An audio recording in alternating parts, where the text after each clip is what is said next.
You اے ای نے OPEC اور OPEC plus سے نکلنے کا اعلان کر دیا ہے۔ مڈل ایسٹ کے حوالے سے یہ ایک انتہائی اہم خبر ہے جس کے مستقبل میں بہت سارے اثرات مرتب ہونے جا رہے ہیں۔ آج ہم یہ سمجھتے ہیں کہ یو اے ای نے یہ سٹیپ کیوں لیا ہے۔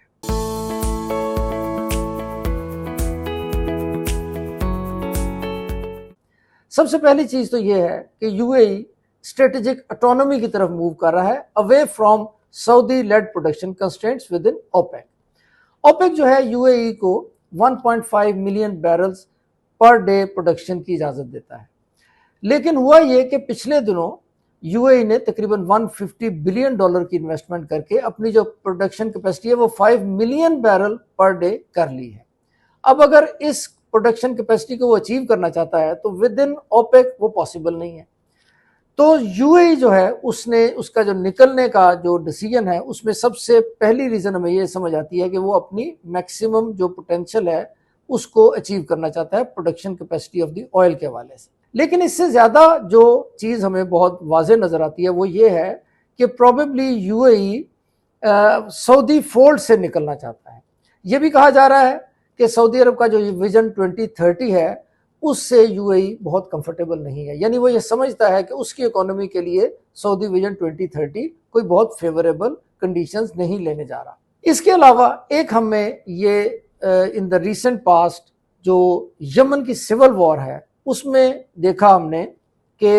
یو اے ای اور سعودی عرب اپوزنگ فورسز کو سپورٹ کرتے ہوئے نظر آئے اور اس کے اوپر ان کا ایک کانفلکٹ بھی کریٹ ہوا، ایک ایسا ایونٹ ہوا جس میں دونوں کی فورسز آمنے سامنے آ کے کھڑی ہو گئی۔ یہ جو کانفلکٹ ہے یہ بھی پروبیبلی ایک ریزن ہے جس کی وجہ سے you a E Saudi fold سے نکل کر اپنی ایک انڈیپینڈنٹ فارن پالیسی چلانا چاہتا ہے۔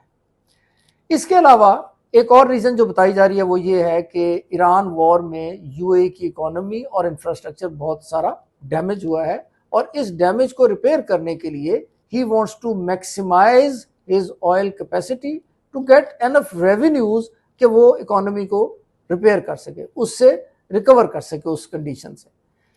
یہ بھی ایک ریزن ہے۔ اس کے علاوہ ایک آخری اور سب سے اہم ریزن جو ہے وہ یہ کہا جا رہا ہے کہ یو اے ای جو ہے now they are more close اور under the influence of Israel. پہلے جو ہے یہ مڈل ایسٹ کی جتنی پالیٹکس ہے جس میں یو اے ای اور بہت سارے نیبرنگ کنٹریز جو ہیں وہ سعودی انفلوئنس میں اپنی پالیسیز بناتے رہے ہیں،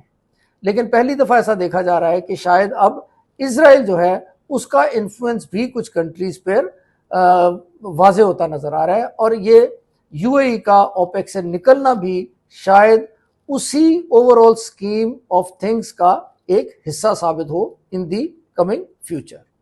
stay tuned for further updates on national, regional and global scenarios.